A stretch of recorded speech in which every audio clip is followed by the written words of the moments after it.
Hey everybody and welcome to Chew Stream where we talk about art and life as an artist. I'm your host Bobby Chew and I also have my co-host on here, the wonderful Jonathan Hardesty. If you're catching this live, feel free to ask us questions in the chat, but make sure to write the word question in big capital letters so we can see them easier. If you're listening to this pre-recorded and would like to catch a stream live, look up Schoolism Newsletter and sign up. You'll get free helpful videos for artists, notifications of live streams like this, free tutorials, and news from the Schoolism newsletter. Today's guest is artist Peter Hahn. He's worked on concept design for video games, creating work for such titles as Warhawk, Spyro the Dragon, Stargate Worlds, Silent Hill Experience, and Defiance, and more. In recent years, though, he's kept his focus on teaching. I first met Peter at a convention of some sort. I believe it was Comic-Con or CTN, something like that. I think his art is awesome, so I invited him on the stream so we could have a full-time teacher's perspective on art and life as an artist. So without further ado, here is the wonderful Peter Hahn. And welcome, Peter. Welcome to the stream. How's it going, you guys? Thank you for having me. What's up, man?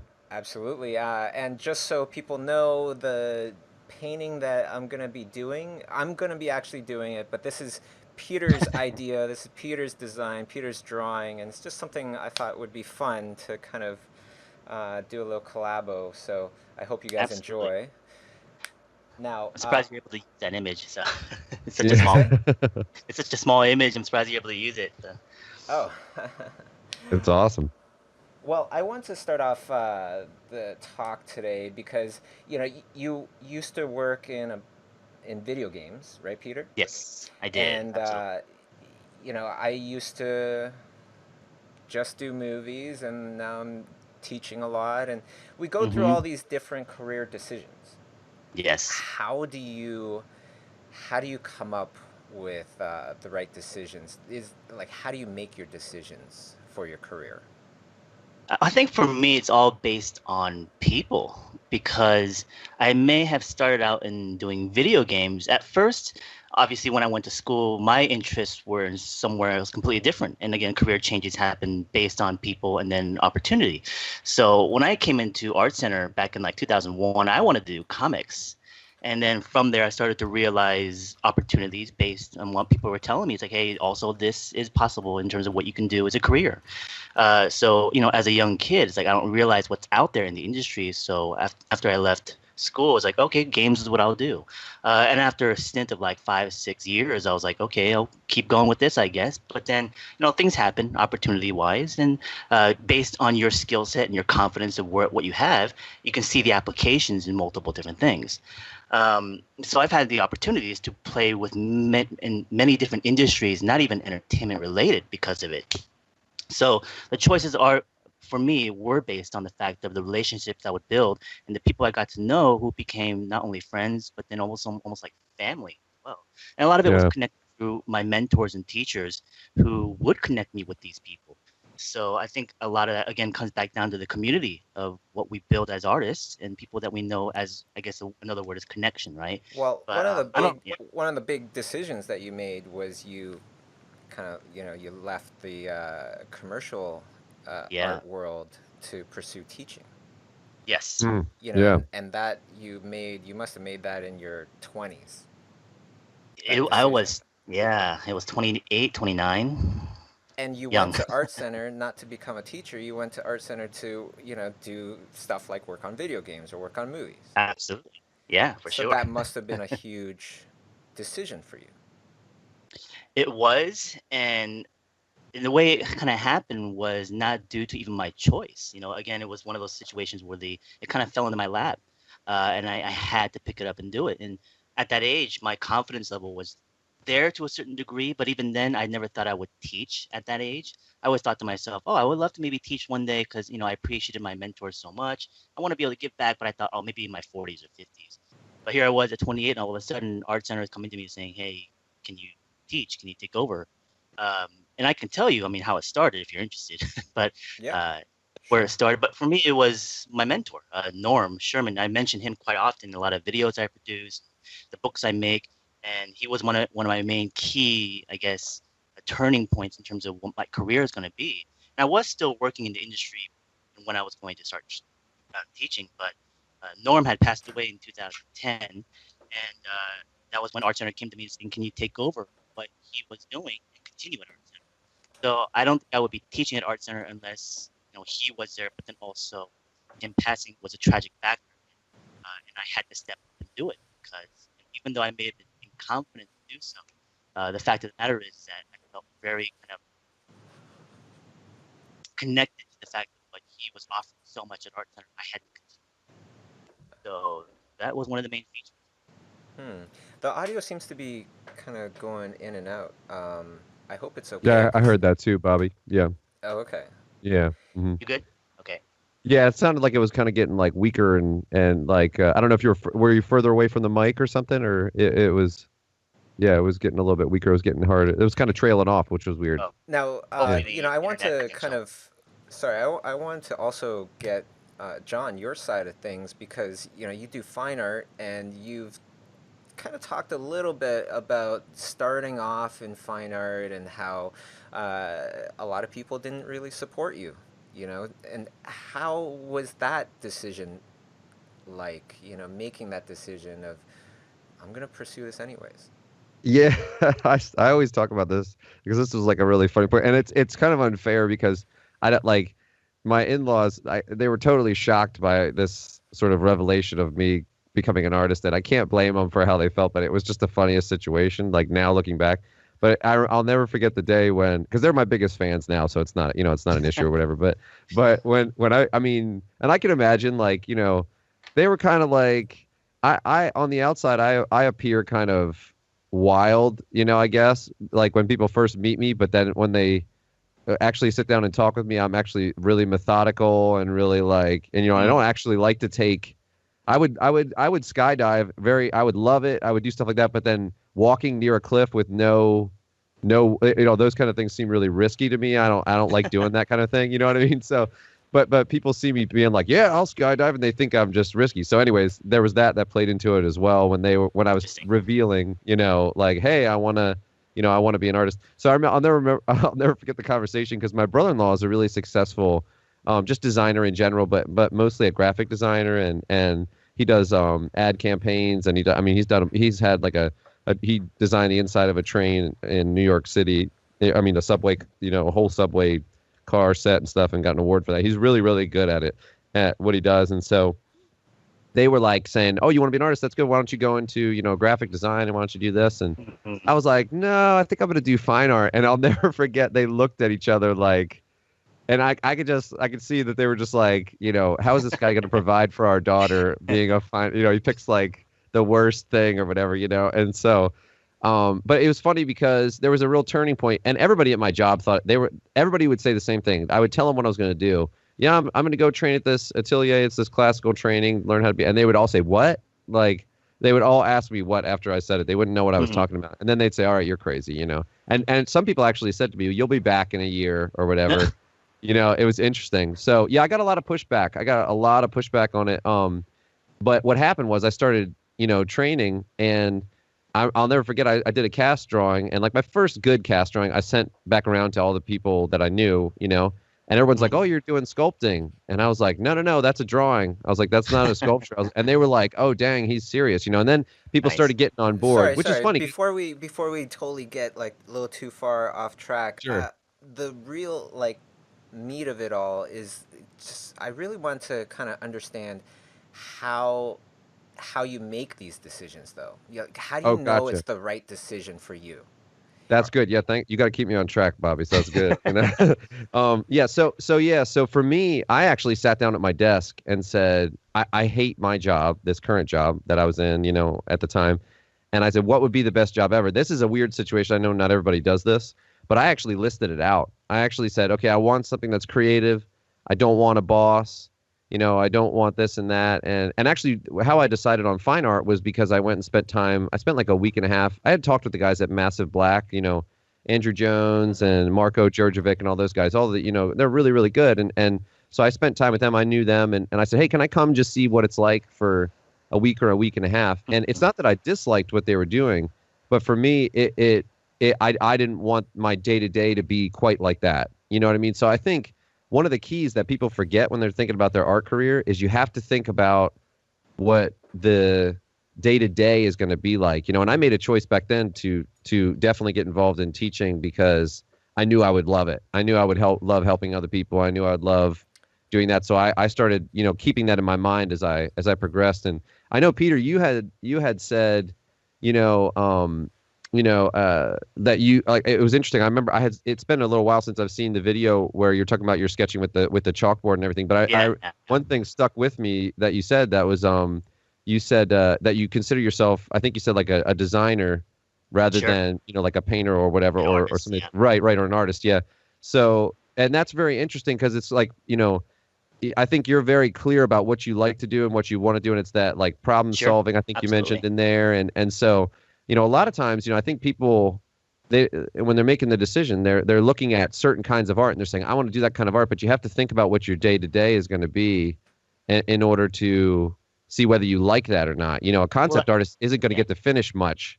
You know what I Right. mean? Yeah, Like and it's just more there's ideas. also like things like yeah, I might really like doing this, but is it a viable life, decision for me? Because Right. you're Right. not, like, I'm talking about career decisions, Sure. Right. Sure. Right. and for Well, I think, Peter, like yeah. you were doing video games. That was kind of Yeah. like your goal of getting into school in the first place. Yeah. And a Yeah. lot of times when people know you as being a teacher, or for example, one of my friends, Benzu, owns Yeah. Nucleus. Yeah. Everybody knows him as a gallery owner. They don't know that he can paint like nobody's business. The Sure. dude is Interesting. awesome, Interesting. right? Yeah. So Yeah. was there any kind of like a apprehension to kind of go, okay, I'm going to be an art teacher? No, there wasn't. And I think it's because I know that I could balance multiple things. It's not the fact that I'm leaving one thing behind and doing another really either. It's the fact that I'm actually adding to what's already there. Oh, so you Uh, still and you still work on like freelance gigs regularly, oh, or? absolutely. So if I can contract work on stuff on the side, I'll still do so. I mean, I literally work 7 days a week. It's like I'm teaching, but then I also do contract work. I work on my own personal stuff. But also work on multiple different types of projects. So it's not even about video games anymore. It's Hmm. about applying my mindset and process into anything I can get my hands on. And I think going back to your question as to the focus to how I can make that decision to jump a career is the fact that I want to continue to be challenged. So the idea of working on something that I don't know how I'm going to do it, but I can problem solve and try to figure it out is enticing to me. So Mm. the video game industry was great, but it's not to say that I didn't enjoy it, but it got very comfortable. It got very kind of slack jaw. I sat in the chair in a studio and it's like I just do the day to day and I wasn't being challenged at all. And I know some people like that consistency and also the fact that it's a stable job and it pays well, but that's not where I was right now, what I wanted to have. Money was great, but at the same time, I wasn't really growing in terms of as a thinker or a problem solver. So you were So, in-house as a full-time artist? oh I yeah, thought I thought it yeah. was like freelance, different freelance contracts. Before, Okay, cool. yeah, before I was in the studio for numbers of years. For the first 7 years, I was in studio. So it wasn't until 2013 I left. But up until then, from 2004, I was in studios everywhere. Um, and I was still teaching, kind of starting to teach at that time as well too. So I was balancing both. I was working full time in the weekdays and teaching on the weekends from San Diego to LA. So that was quite the ordeal for Yeah. Have sure. you ever It's a lot. experienced yourself kind of spreading yourself too thin? I feel like I have gotten to my situations like that where I would be teaching, 3 or 4 classes, working full time, then trying to do my own stuff. And it Yeah. was actually around that time of 2012 and 13 where I was doing it because things were just again dropping onto my lap. Where Comic Con came up, people gave me opportunity to do tables, and then the teaching was starting to really build, and also the work was still there full time wise. So again, yeah, at that time I was like, oh my God, this is great. I'm working on so many things, but I felt like some other stuff were suffering because of it. Hmm. Well, Not that I didn't that's a enjoy. very common kind of thing that a Oh, lot absolutely. of artists go through when they become, a bit more successful, is that Yeah. too many things are dropping into your lap, and you're like, shit, Right. I don't have this much room. Right. Yeah. And it's great, but it can be frustrating. But there are also things that are outside your control where like a studio sometimes doesn't have much work anymore, or they Mm-hmm. lose funding, and so you get let go and that kind of stuff. And those are the things that I didn't have a choice of, which was the reason why I left my last studio. And I was going to jump into, which I was at Sony for like another year in San Diego, and at that point that was only contract, but in-house. And after that I was like, you know what, I'm going to move on. I'm just going to go with my own thing. But when we have too many options, Yeah. how do we sift through? How do we kind of put up safeguards so that we don't spread ourselves too thin? Do you guys do any of that? Like for me, Mm, I was like, this year I'm not gonna do right. anybody's projects. I'm not gonna do any Yeah. movies. I'm just gonna do Yeah. schoolism. But now I'm on a movie and I'm just like dying here. But like, how do you guys deal with that kind of stuff? I think it goes in waves, up and down. There are times when you want that kind of feeling and surrounding, and then it kind of goes away afterwards. It's interesting where your energy level tends to also fluctuate. Where But there are it times seems where you like can when be you up, say down. that, it's kind of like naturally going away, It But is when like you were saying, when you get to when certain it's levels, then yeah, there's just constant opportunities. And how do right, you kind of make sure that you're not putting on too much? How do you make those career sure. decisions, about like, especially when you're freelance or something like Hmm. that, you don't know where the next job is going to come from. Absolutely. I think I can separate them both by teaching and then the freelance work. Where the teaching stuff is consistent and I know it's always going to be there, so I Right. can see the push. And the freelance stuff is where I'll be really, really picky on things. And so I'll only really choose the ones I feel like I can really benefit from, or I feel like I really enjoy through the project or with the people that I'm working with. In most situations, I'll probably turn down a project because of it. And the teaching is what I kind of lock in on, because that's something I kind of not only just get a lot more back from, but also it's just something I'm more passionate about too.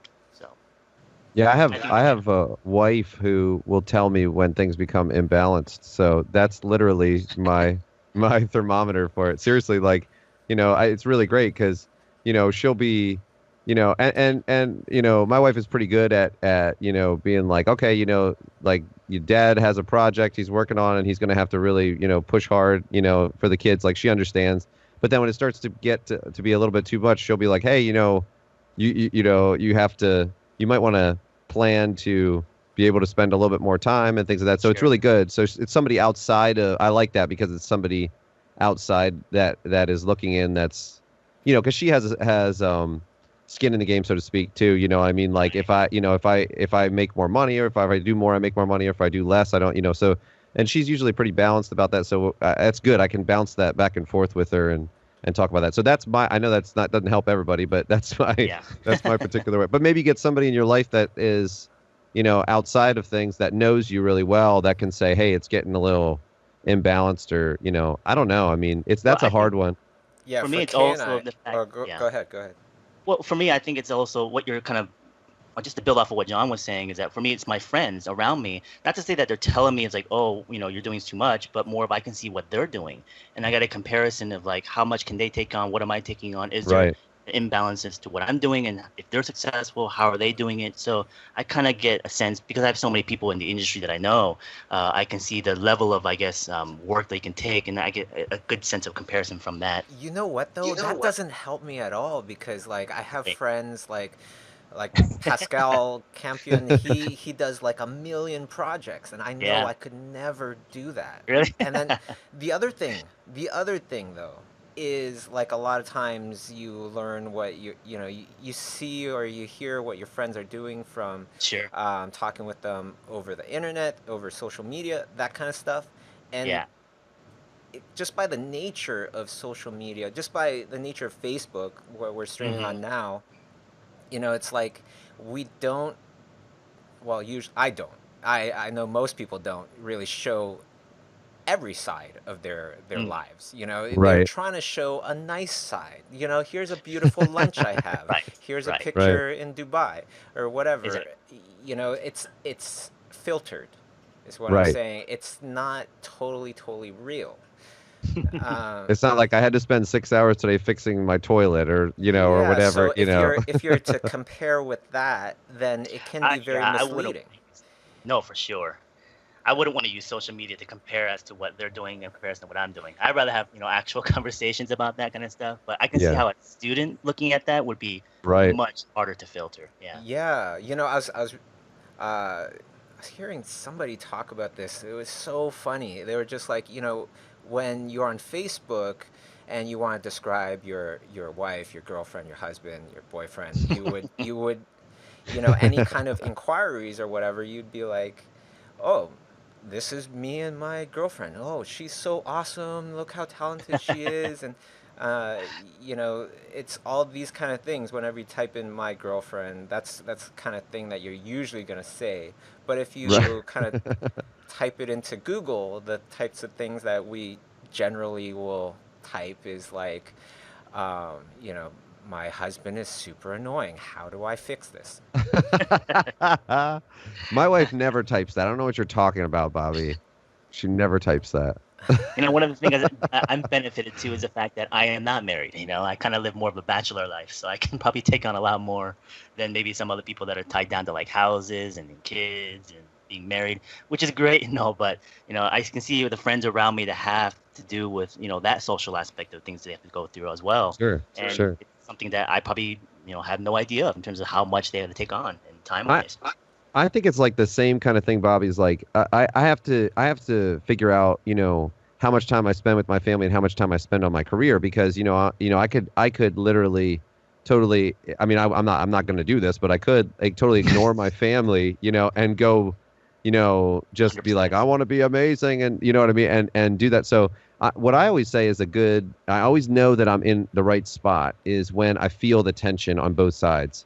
So you know what I mean? Like, I feel like if you're in the middle, then you're feeling pulled at both sides. The problem comes when, when you don't feel a tension the other way. Right. So like, if you're saying, Right. Bobby, like I, if you're like, I really have to juggle these things, that's good. You're juggling them. That's a good thing. I think you're doing it right then. But when you're like, nope, it's just 100% this, or that, then that's when you start to become blind to something that's something that's going on.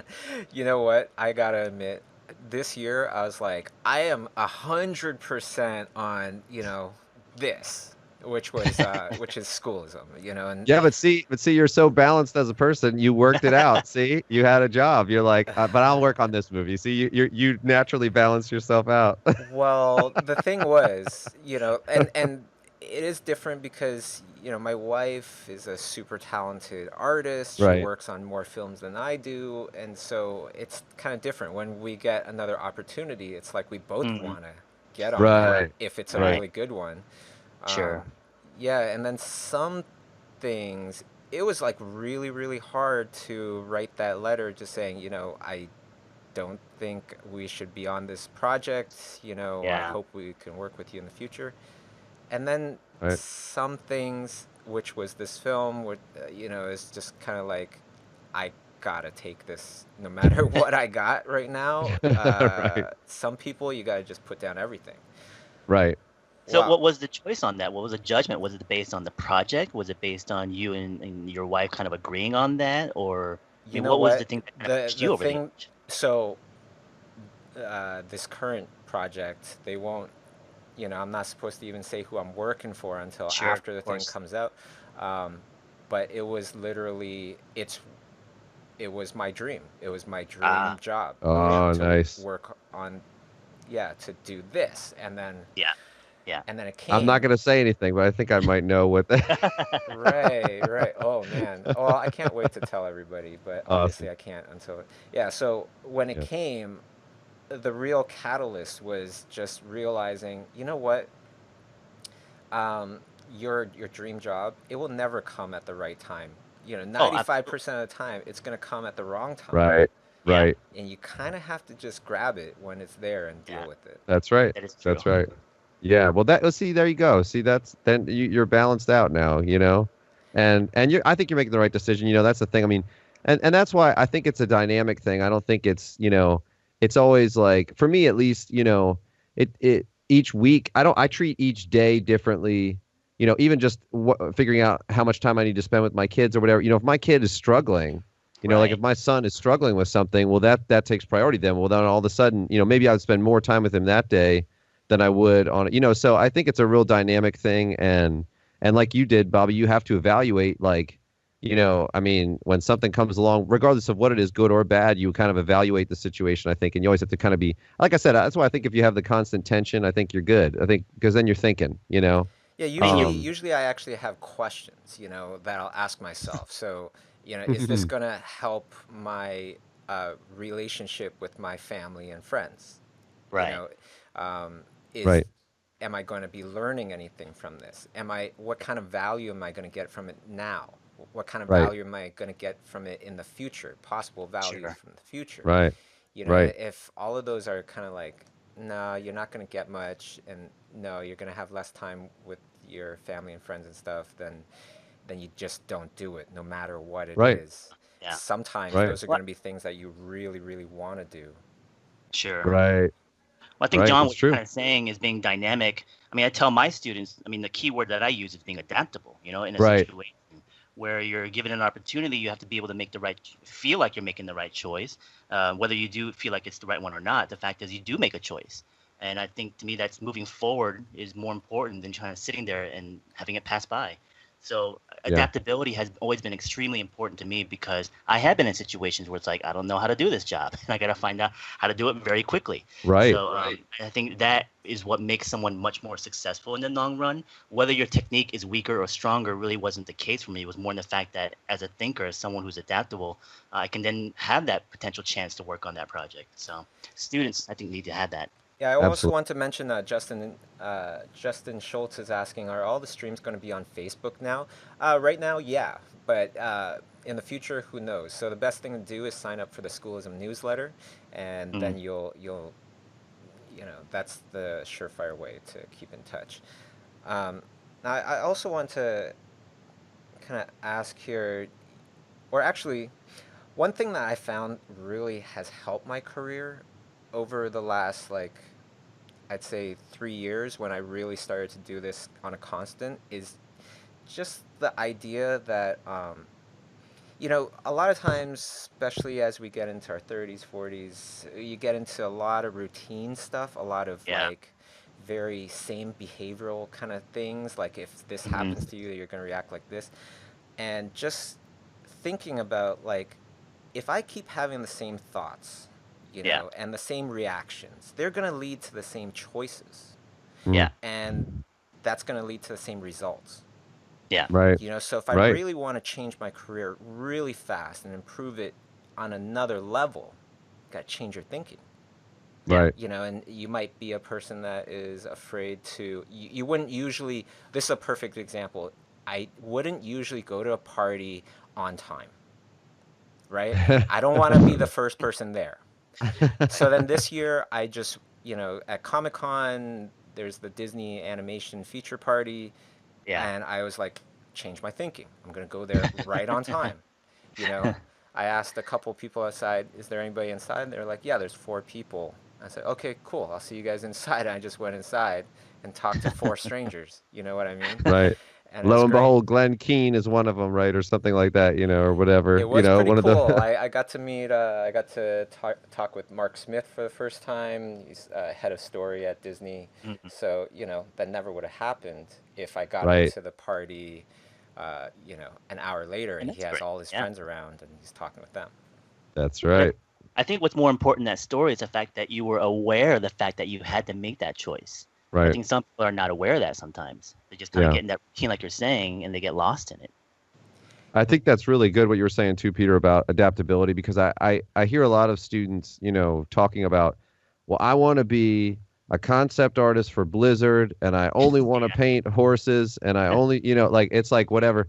And they're saying stuff like that, but the real truth of it is that you build up your foundational skill set and then you start to move forward and then you Yeah. like what you said was so good. Like, you said these are opportunities that presented themselves and you evaluated, and like you're saying, Bobby, too, it's the same thing. Like, you're evaluating these opportunities. So I think a lot, and I think actually a lot of what I get from parents or people who want to study art and who want to pursue art, like parents are always like really worried, like, well, Sure. it's really hard to get a career. And I'm like, well, there's so many different things you can do. And so if Yeah. if people are aware of all the different choices and things that they can make, and if you're adaptable, like you're saying, I mean, I'm like, you know, I remember somebody being like, "Can you do a mural in my house and do this?" And I was like, "I've never done that before." And I was like, Yeah. "All right." I was like, "Let's do it." You know what I mean? And I mean, I kind of evaluated. I said, "Okay, well, let me do some research and see how much time it'll take me, and whatever." You're smart about it, but I didn't say no just because no, I don't do murals. I do fine art paintings from my studio or or whatever. So, I always try to think outside the box like that, and I think that's really good. And I think people would, if students would feel a lot more comfortable, sort of pursuing a career in art if they knew, what, I might even own a gallery, like you were saying, your friend Bobby, and maybe one day, maybe at this particular moment, you might not want to own a gallery, but you might end up there one day where you really enjoy it. So, Yeah. Yeah. yeah. So be open. Be open. I think that's really, really good. Now I mean, you I were. tell my students. Go ahead, Bobby. Sorry. I was gonna kind of pose this topic to you, Peter.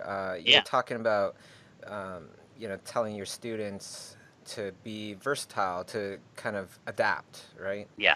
Um, a lot of times when we start at school, Mm-hmm. and we're learning storyboarding, we're learning layout, we're learning all these Yeah. different things, Yeah. and we try to concentrate evenly on every single one of them. We come Yes. out as average in every single Absolutely. one of them, right? Yeah. So, specializing versus jack of all trades, what are your thoughts?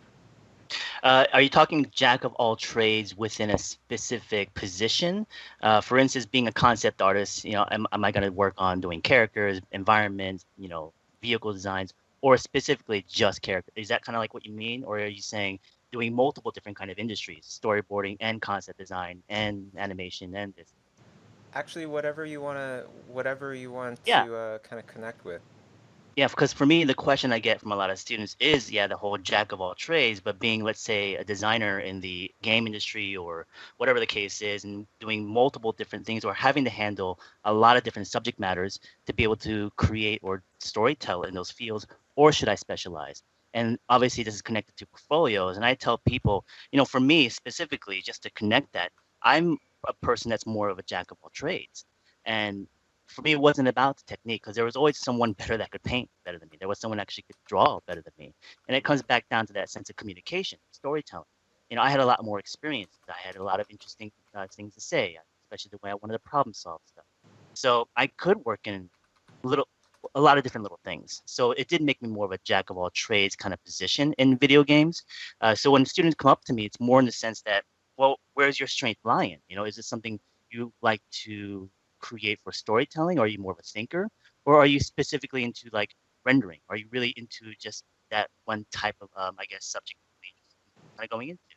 So a lot of it is just presenting questions, kind of like what you also said earlier, Bobby, about questioning as to what you're always doing and really thinking about how that applies and where you want to move forward on. It's not to say that you can't transition or even evolve to certain things either. But as a student, when you begin, I do tell people that if you have a portfolio, if you are coming out of jack of all trades, you should still have something primary. You should still show something you're actually more focused on. So let's say you're doing concept art for video games. Well, your portfolio should still have like a primary thing behind it, like characters of the studio or client understand what you're trying to do, and Right. also have evidence of things like I can also do this and this, and opportunities may come your way. But in the beginning, it's probably better to have a focus. Right. Yeah, that's my Yeah. thinking too. Like, in the beginning, ultimately, I would like to be a jack of all trades, but in the Yeah. beginning, it really did help once I kind of put everything else to the side and just Yeah. concentrated on, well, the first thing was characters, and that became even Right. more specific to just creatures. Because, Hmm. Exactly. like, if we're both artists, we're both, working on a craft, and you're working on developing, four things, and I'm just working on the one. Hmm. That one compared to your whatever characters or whatever, mine will generally be better because I'm putting in way more effort into that. Right. Right. So yeah, in the beginning, if it's focused like that and you can really build that specific skill and you're able to then move forward into an actual career professionally, from there you can then also build your skill sets and other things. And like you're saying, eventually become someone who could be a jack of all trades if you wanted it to. Hmm. Now, I was saying before that I taught in school for a few years, like three or Yeah. 4 years at Sheridan College, back in the day. This was about 10 years ago, a little bit over, maybe even over 10 years ago, uh, Yeah. just around there. And so I was 10 years younger. A lot of people, they think I'm younger than I am. Yeah. So when I'm teaching 10 years ago, It's your good looks, Bobby. the life drawing models, a lot of times they would think that I was the student, perhaps. Yeah. Oh yeah. You know, Absolutely. now, Peter, I hope it doesn't offend you anyway, but I think that we have that in common. That Yes. you also kind of have the baby face, which Absolutely. So how how did that go in the beginning? Were you kind of like, Oh, it didn't bother me at all. I mean, I took advantage of it sometimes. I would play pranks with the students. And it's like I would walk in the That's classroom awesome. and all the students are in there and I would sit down and the people are like, "Where's the instructor?" It's like, I don't know. It's like, I stand up and I go up to the board and I write up stuff on the chalkboard. It's like, "Oh, I'm the instructor." But that's very true. Even still now, I've been teaching 7 years and I still get that all the time. And it's not even just the students. What's funnier is when you go to like shows like Comic-Con and you talk to regular everyday people and you tell them what you do. It's like, oh, I'm an instructor. I teach at this college at, all these kind of kids and stuff. And they ask me, how old are you? Like, are you teaching at a college level? And sometimes they'll teach or ask me, okay, so you're teaching, but is it for kids and stuff like that, for younger people? And then they don't realize the fact that the instruction that I'm doing is at college level. So it's kind And of that funny how, you're teaching at a really high level too. I mean, it's not like you're pushing students to be really, really good too. That's the funny right. part about it. So yeah, definitely the visuals and the look of, how I am don't connect sometimes to some people. So, but it's funny. I don't mind it. I get that all the time. It's funny. You guys have to look like a grizzled old ugly Viking like me, and then people will just take Well, you if I more could actually grow serious. facial hair, I probably would try, but being an Asian, I can't. I Probably don't know. wear I've fake. seen a lot of kung fu movies with some pretty sweet beards and things like that, so I don't know. yeah, it's true. When I was younger, when I was a teenager, man, if I could grow a full-on Asian goatee, I would have been so happy. Because like, it's rare. It's rare. Let's just say. And now Yeah. you're thankful because you don't have to shave very often, I right? I am mean, pretty darn it's great. thankful. It's Yeah, awesome. seeing how some of my friends, they gotta not just shave their face, but their neck and stuff. Like, it Oh Yeah. just yeah, goes on and on. Uh, yeah, yeah, I'm not. I'm okay. I'm okay with yeah. that. So there are advantages to the baby face too, you know. So Yeah. And as you can probably tell, I'm trying to kind of gear this discussion today about making career decisions and Yeah. Yeah. career choices and what helped us in our careers. Um, Absolutely. I want to kind of pose this that uh, most opportunities come from other people, true or false? I would say true. hmm. Yeah, I would probably say true as well. It depends what you mean by that, but I would say true. Like, I'd want, as I in, prefer, it's not like most opportunities comes from you going out there searching for an opportunity, talking or applying to some place where nobody knows you. Most opportunities come from people that you know. oh yeah, yeah. In that sense, 100%. Yeah, it's like, Yeah. yeah, yeah. I mean, very rarely can you trailblaze on your own, and I thought that was yeah. a really kind of interesting kind of thought because a lot of times we, especially as artists, are very introverted, and a lot of Sure. times the very Mm, hardcore ones just want to be hardcore on art, and they're not Yeah. actually talking with anybody. Yeah. Like right. their network of artists are not very big. So yeah, I just wanted to kind of Well, I talk I about can that a see little bit. this in like three different ways. Well, first, for me, just as an example, when I started working in video games after Art Center in 2004, my first job I got due to a connection, which was at a company called Technicolor here in Burbank, California. And I worked there for about 2 years, and the company folded, and I was let go. And this is around 2008 when that happened. And when I left that company in studio, I looked at my work. I threw out all my stuff from Art Center. I had stuff in the studio which I didn't really like, and I literally came out with nothing. I had no work to really show. So I spent about a year working on a brand new portfolio at that time, some like 6, 7 months straight, and I started looking for work at that time too.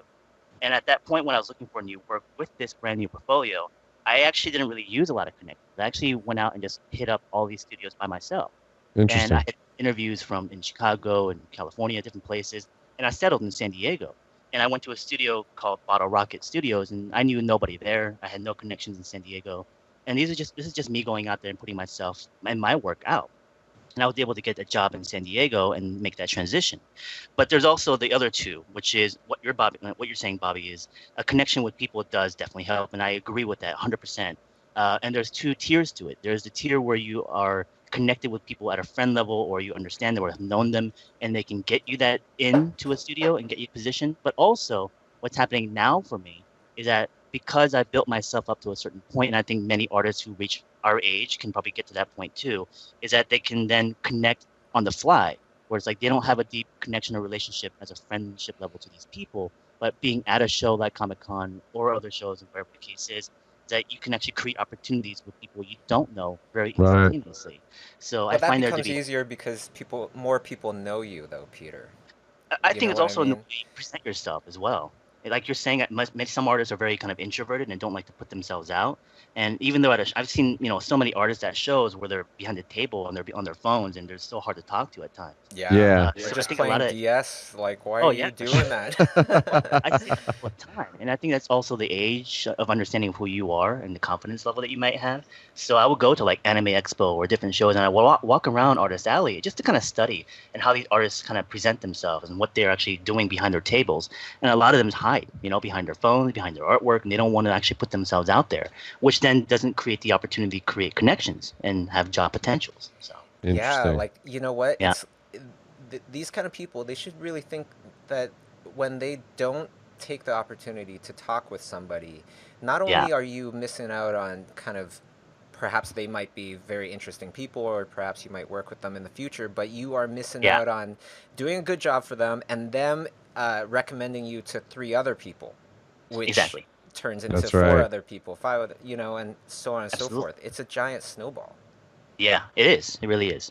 I It just think. compounds ads. Oh, go ahead. I'm sorry. I didn't want to interrupt you. Go ahead, Oh no, man. no, it's fine. Go ahead, John. Yeah, I was just gonna say, like, it's really important too. Like a lot of people don't talk about this, but if you're a jerk, like, I mean, it's kind of saying it simply, I know, but like, I don't want to be too crude about it. But if you're a jerk, like, people aren't gonna work with you. Like, you have to be very, very, very, very good Yeah, for someone to choose to work with you. And some people are that good, that they could be completely a jerk, but if you are good to work with and you've got the skills, then you're gonna do really well. But I think the art world is so small, yeah, respectively, that if you treat people like garbage, you may have an off day, whatever. People aren't gonna like crucify you for that, but like admit that you were wrong, apologize, whatever. But if you're a complete jerk and you treat people routinely with disrespect and things like that, I mhm, mean, you can't expect, no matter, unless you're godlike in terms of your abilities, like, you're not gonna, I mean, you're not gonna, people aren't gonna, because somebody else will be almost as good as you and really easy to work with, and yeah, and they'll be like, I'd rather work with that person. right, right, So it's very, very important. I think it's very interesting too that I like that how you treat people, and like, ends up actually relating to your success, and it's a natural sort of progression. If you're a jerk, you will have less success, and if you're nice to people and you sure. treat them better, than treat them the way you'd want to be treated, then you'll do better. So I So think let, that's let me ask you this then. Do do really good people finish last? Is that a true statement that good people finish last? Within our industry, Sure. Yeah. no, I don't think so. I yeah. I feel like don't. it's the exact opposite. I feel Really? like it's the exact opposite. I feel like yeah, I agree with you about it. I think, like, in the art world it's different. I think perhaps, like, if you were to take, investment banking, or I don't know that industry at all, but I'm just saying something like that, or whatever industry, like, somebody might say something a little bit different, or you know, but I think, actually, because, like, we talked about MMA as well, Bobby, and you think in that situation, like, the jerks are the one who win. But ironically, like, there are some guys that are real jerks. But like, there's this guy John Jones who was treating everybody like garbage, and he was great, right? He was great, but it caused problems in his personal life, and he had to actually change and become a different person. And then all of a sudden he realized, oh no, I need that contract to be renewed. And in order to get that contract renewed, I need to really be nice to these people and work with them, And so even in that kind of a situation where you think the meanest guy is going to be, the most successful, no, it's actually, the guys that are most successful are usually the ones that are, understand and are respectful of other people. Oh yeah, that's what I'm agreeing with that for sure. Yeah, I've totally been in talks where I might recommend somebody and then they're like, oh yeah, that person can really draw, but it's kind of a jerk, and then we totally just pass them over and we start talking about somebody else. Right. Yeah, right. when the person's art skills were totally qualified. Right. Well, I think this connects to like an interview process for hiring, because I tell a lot of my students, when you go through the hiring process, when they look at your work online and then they want to do like a phone interview, they already like your work. So it's not even about that anymore. They want to get to know who you are. So if you don't come off as someone who's very sociable, as someone who can communicate, they want to make sure that you're somebody that can actually fit into the company really well and work with other people in the same situation. So again, the work then at that point is kind of secondary compared to who you are as a person. So right.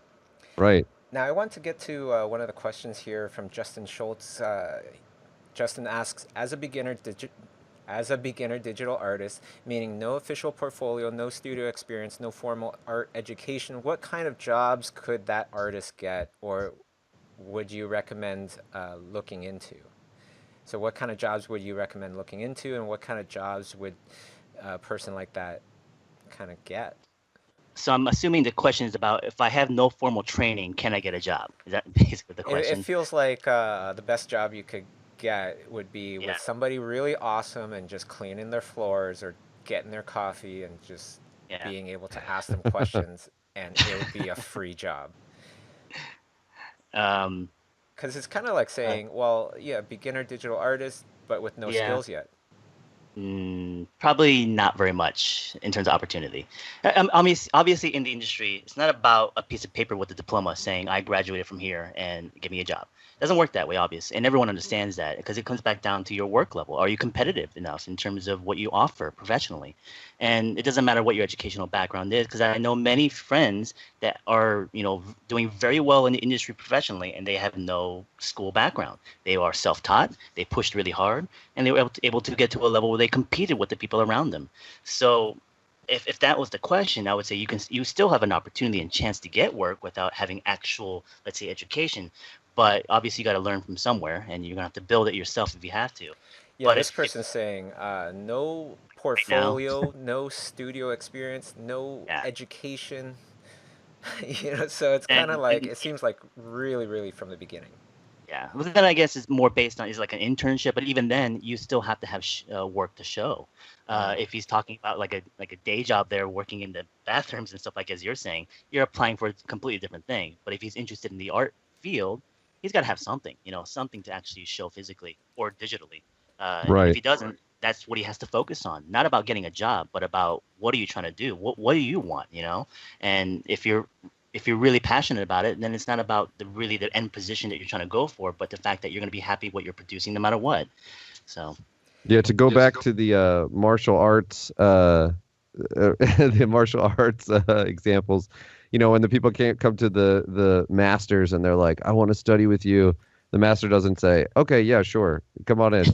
It's like, okay, well, go, stand, like squat down for 60 days and then go do this, and then I'll train you or whatever. So that work you're going to do on your own is going to be the initial test to see whether you have what it takes to kind of, to keep, pursuing. Because, the truth is 95% of the people that start, I don't know what the actual percentage would be, but a lot of the people that actually start studying art just end up quitting, and so persistent and long-term work on your own shows that you are serious, that you're committed, even if you haven't been making the gains that you want because you're on your own or whatever. That at least shows the person that you like have worked over a long period of time and that you're still hungry, so I think that's important.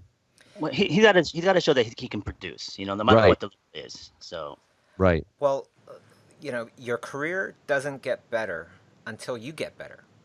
Yeah. And a lot of Right. times the beginners, they kind of forget about this. And, I've sat in on conversations where it's just like, man, that person's doing this. I would totally be able to do that. And, Right. you got to show that. You got to That's get Exactly. right. better to get those opportunities. You got to That's act right. like For whatever sure. to get into those positions. Uh, Going off of John's quote from martial artist, one of my favorite quotes was actually from Bruce Lee. The one I liked the most was, "You don't fear the guy who trains 1,000 moves one time, but you fear the guy that trains one move 10,000 times." Right? Right. Exactly. I like Exactly. you. I like you. That's good. That one's Yeah, really that's really good. good. I want to go to Eddie Conway's question. He has a few. They're going to be quick. So, Bobby, will there be a schoolism workshop coming to Dublin, Ireland? Yes, we haven't announced it yet, but October of next year, 2018, Nice. October 20th and 21st, it's going to be actually quite epic. Have you guys Nathan, done Dublin before? no, we've been asked a bunch of times, but Okay. now we're gonna make it happen because Wow. Awesome. it Nice. works. You keep bugging us, and we'll come eventually. Nathan Fowkes is coming. That's gonna be great. Nathan's Nice. always a Yeah. super, awesome. Masterful. Yeah, masterful. Shannon He's a Tyndall force. is coming. Shannon Wow. Tyndall from Kubo and Two Strings. He's a director now and everything. That's gonna be hot. There's going to Nice. be Stefan Martinier, Guardians Oh, of the wow. Nice. Galaxy, Avengers. We're like taking out all the stops here. Sylvain Mark for the first time. That's going to be incredible. And the Black Frog, Igor Oh, Albin Chevalier is going to be there. It's Nice. going to be wow. epic, Really? epic. Yeah, so that one's going to be amazing. And then I the used to next have a Well, the next question is to Jonathan, a real quick one. McGregor or Mayweather? Doesn't really have to do with art too much.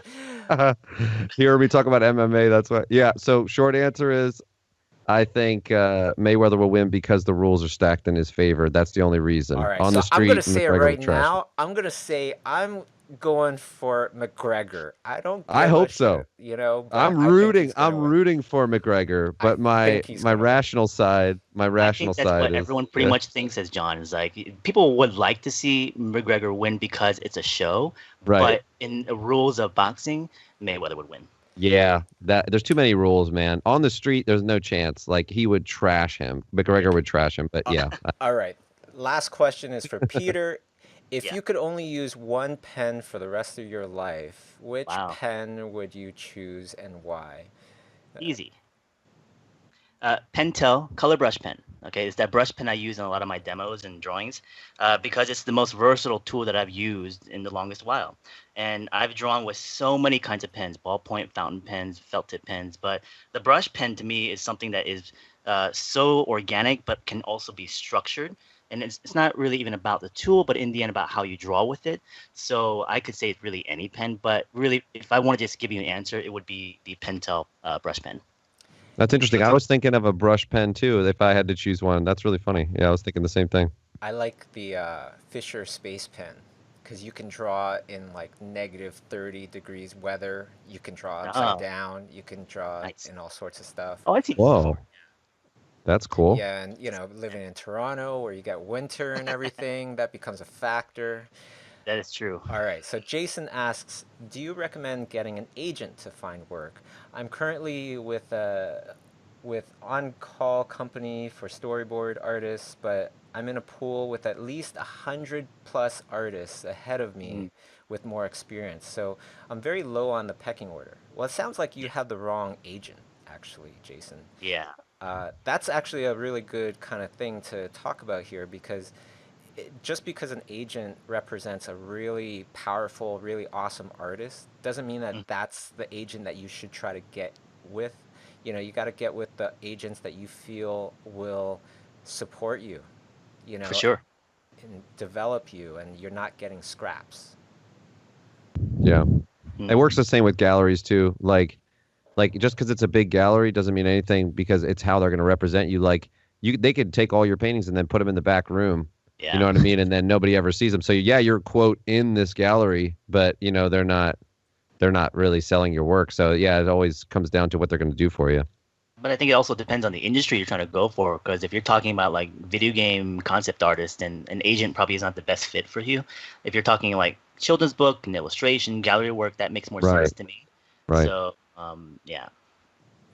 Right on. And then CJ asks, what's more important? What's the more important thing that you've learned or influenced you that kind of guided you towards your current art style and career? Um, that's a big question. Yeah, it's a But big question. Yeah.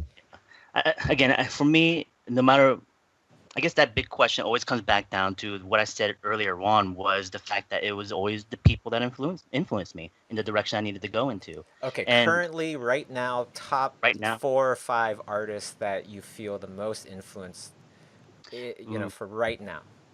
right now, it's one I still have looked at since back then. Is I really, really enjoy looking at Katsuya Terada still. Terada to me is still one of my favorite Japanese illustrators and comic book artists.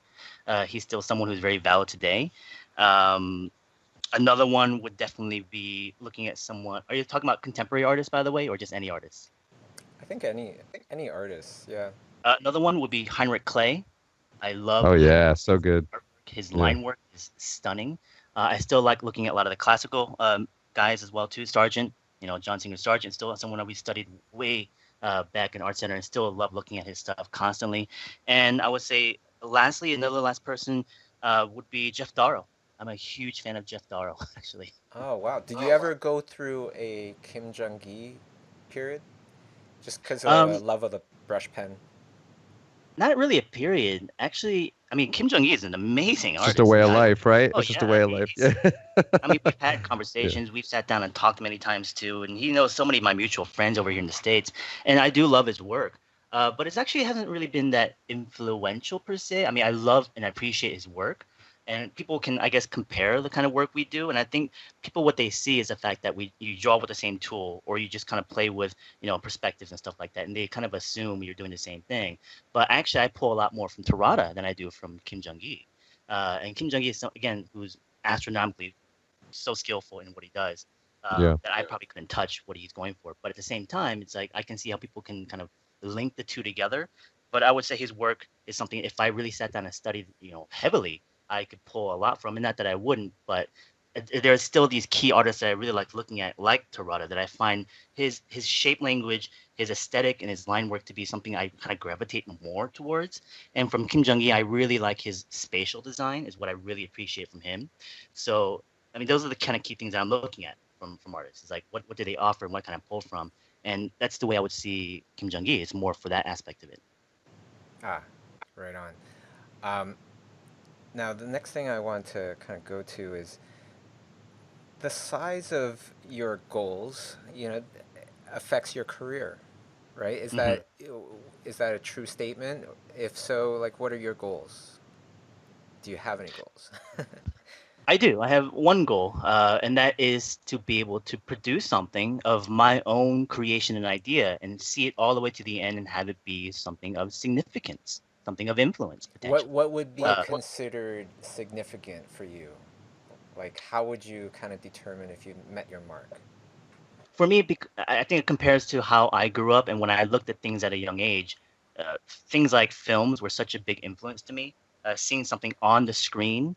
So if I were able to have an idea or something produced that could be made into a film or a movie, that would be amazing to me. Something that that could reach out to a lot of different people. Um, Hmm. so I think that was something I would love to have as a goal for sure. Whether it happens or not of my choice. I can push for it, but Yeah, I thought this Mm. was a really kind of interesting topic because yeah, when I had low goals, I yeah, didn't do much. When I yeah, had higher goals, that's when I ended up doing more. for sure. Yeah. Yeah. And that Yeah. is the case. Yeah, with this John, you if have I had a something like this, then yeah. John, do you have a ultimate goal? Oh yeah. I've got a lot. Like I always, yeah. I definitely want to.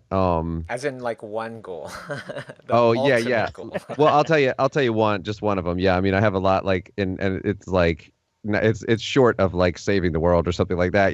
I don't mean that, but like I'll save the world with my art or something. Something so big or whatever. But I definitely want to uh, Arcadia Contemporary is a gallery that I've looked at for a long time that kind of suits like my sensibilities, and they have some of the best art. I think I like fine art wise. I think they're walking the line between Hello? and everything. So that's a goal of mine to get into there. But I'm not ready yet. But that's a goal of mine to get into there and work with them. That's one of them. So I have lots of other ones too. But Right on. that's one big one. I'll have one goal at a time, and I'll keep going on that goal until I freaking get there, until somebody opens Right. the door, and it's worked out pretty well. It's worked out pretty And well. now you got your dream. You got this. You got to tick that box, man. You This got year has been another couple of ticks, which like was really nice. Yeah, Um, that's nice. Zindi asks, Bobby, are you using photo reference for this painting? How often do you or Peter or John use reference? Do Hmm. you get to a point when you practice enough basics that you don't need references as often anymore? Uh, am I using reference? Yes. I found a monkey that was flying on a cloud. That was no, but I've drawn a lot of monkeys. I've painted a Yeah. lot of monkeys over. So it's more like I am using reference. I'm always using reference, but Yes. a lot of times it's in my mental library. Hmm. mm, You kind of look at something so much, you've understood something so much that you can kind of take it out of the page into your head and have a mental kind of library there. Yeah. Uh, there is a point if you practice enough that you don't need reference as often anymore. Um, Absolutely. but what about you guys? How much do you use reference? How much do you just go by imagination? This question could be an hour's worth of conversation for me because it's right. something I get all the time. And my class that I teach at the Art Center is focused mainly on this aspect of it because my class is an observational drawing class. And I tell people you can't design something without having seen something or even draw something if you haven't seen something. So you have to observe constantly and study to be able to build what we call the visual library to be able to have the confidence to express or storytell that you want to. Not to say that I don't use reference or photo reference, and I do. These are for things that we can't see in life. These are things that we can't travel to go check out as a student. But there are things you have to collect for reference, for sure. But having the archetypes of things that you can observe and understand at a photo level or observational level can build that visual library so it can apply to other things that are similar to it. So, like right now, Bobby, you're doing the piece of the monkey. Well, you probably studied many different types of monkeys, and you know the basic archetype of a primate. And Mm-hmm. so, if you wanted to create your own version of one, you know the basic archetype and proportion of one, but you can also pull from many other ones that you've seen before and mishmash them together and eventually get something that feels somewhat fresh or original. So I would say that is extremely important to pull both observation, reference, and then build from there. Right on, John. Yeah. Yeah. I mean, I probably use reference, from life. I work from life probably a lot more than you guys get the opportunity to do.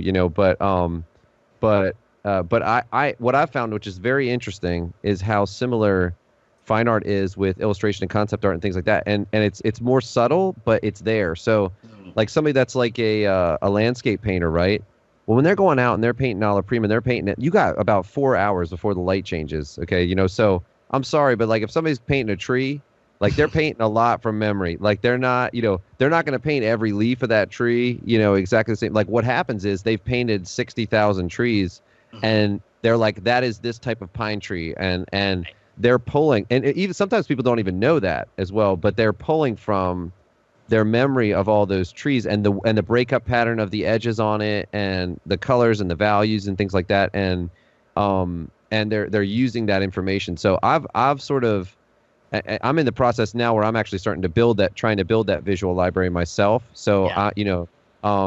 because I was focused more on working just straight from life and interacting with what I was seeing and things, but now I'm actually heading down that path, Yeah. and Yeah. I'm finding it really fun. Yeah, John's been And working on his like that one punch till it's super deadly all I'm that trying. time, and now he's working on a kick. That's Well, right. That's right. Exactly. just to Exactly. add real quickly onto what John's saying and to help people out is the idea of being on location. The reason why I find it so crucial and important is not the fact that you'll be out there looking at this tree, but the fact that you'll be experiencing other things around you while you're also Yes. painting this tree. So Yes. people you interact with, the sounds you hear, the smells, the touches, those are all things that actually lock in more to your memory as to what you're actually trying to do. So the That's right. experience is actually more important than just the only visual thing, because from a reference, all you're getting is visual reference. So being on location, you get an actual tactile experience of things that are happening around you. Yeah, and the other thing is that John's paintings, they are designed as well. It's not just reference, Right. right? I changed stuff. You look at it and you design it, the light, the exposure of the Right. painting as well. So it's a lot of stuff that people don't totally know. If you are wondering how to make stuff look realistic, then I would highly recommend John's course, Essentials of Realism. That Oh, thanks, man. goes through all the stuff. So that's the end of the hour. So I want to thank you guys for spending some time with me, and I want to thank the audience. Thanks very much, guys. Appreciate it. It's been awesome. Thank you, Oh guys. yeah, it was awesome to fun. hear Thank your you. thoughts, Peter. It was really cool, man. Absolutely. I could keep going, but thank you. I know it's fun. Yeah. Hi, my name is Jonathan Hardesty, and I've been a fine artist for 13 years. In my class, Essentials of Realism, we're going to explore what makes a work of art look realistic. As a representational painter, I've had to think about realism a lot over the years. And realism breaks down to 4 key concepts: proportion, value, edge, and color. In my class, we're going to learn how to understand those concepts, observe them properly from reality, and also be able to manipulate them while maintaining realism. All lectures are pre-recorded, so it doesn't matter what time zone you're in or what your sleeping habits are. You can access all the content when it's convenient for you. There's also no specific medium requirement for this class. Students can learn just as effectively painting and drawing digitally. Throughout the length of this class, I'll be available to answer your questions, help you with any problems, and give you one-on-one personalized instruction. In each stage, I'll be painting directly over top of your work and helping you grasp these concepts and make them your own. I have a real passion for teaching, so I'm looking forward to seeing you in my class. Sign up right away because there's only a limited amount of spaces. I'll see you there.